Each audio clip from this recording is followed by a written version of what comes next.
Hello, Earth and Space Science students. This is our first instructional video for Unit 2, Week 2. And in this week, we're really covering or looking at the very first standard. And so the first standard, to kind of put it in easy to understand words, it's all about what did our early solar system look like? How do we think the Earth formed? And kind of what were those early conditions like as the Earth was forming? And so we're going to start with this assignment called Moon Formation and the Earth that kind of helps relate one of the pieces of evidence and kind of theories for how we think the Earth or early Earth formed.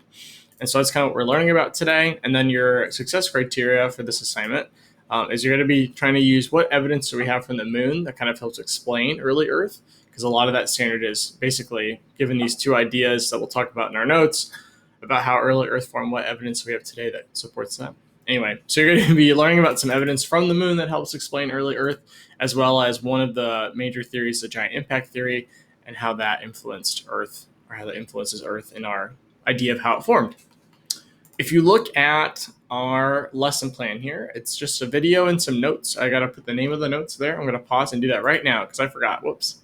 Sometimes you catch it all, sometimes you don't. Okay, so this video, it's like 3 minutes, whatever seconds, and this guy, whoever created it, he goes through kind of the leading ideas of what was going on in our early solar system, and he's kind of entertaining, I guess, but he kind of covers really the two big things we're going to be taking notes on. So if you watch that video, it says science less than a minute. It's like 3 minutes, but it is good and very factual and informational.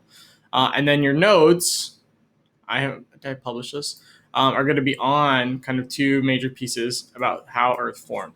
And so I'm going to kind of talk through those right now, and then I'll go through the directions for the assignment down here. So this is the notes, and the way, and I don't know if I made you take notes a couple weeks ago when I took over, but these are what you're typing on. So if you double click, you can get to those spots, and then you're going to be looking at, it's from this PDF. This is the notes, basically you're typing, you're writing about. So you're kind of writing this information on your own. I'm going to zoom in a bit. And I just kind of want to talk about or explain these notes, and then you can type them on your computer. These are on Google Classroom. So there's kind of two different theories that relate to how early Earth formed. And it's not like one is right and one is wrong. They're just kind of both theories that kind of explain why Earth is the way that it is, given what we have evidence-wise from back then, essentially. So the first one is the accretion theory, and this kind of applies to more than just Earth. It applies to other planets as well.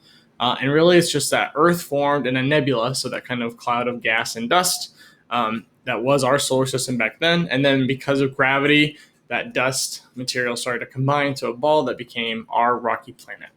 So that ball of material that became Earth was really molten and hot at that time. So basically kind of almost like what we imagine magma to be. So it's kind of gooey, but also somewhat of a solid, but really more of a goo, really hot and molten, that allowed that heavier materials to settle to the core. So if gravity's pulling everything in, it's going to pull the heaviest or the densest materials towards the center, because that's what has more gravitational pull, essentially, because they're denser and heavier. And so because it was a goo, it could do that. And that's how we got the different layers that we have that we'll really talk about actually in Unit 3, the layers of the Earth with plate tectonics and stuff. But that's the accretion theory. And that applies really not only for our Earth, but also for all the other rocky planets like Mars and Venus and Mercury, our moon. It also applies to the gas planets that we have in our solar system, but instead of like molten rock material, they would have had just gases. The other kind of theory that we talk about, and this is more aligned with the assignment that you're doing today, is the giant impact theory. And so this is kind of the theory of how we actually got the moon. And so that theory kind of states that the moon formed from a collision of a planetary body crashing into Earth. I think in that video, if you watch this video here, they've named that planet Theia, the one that crashed into Earth.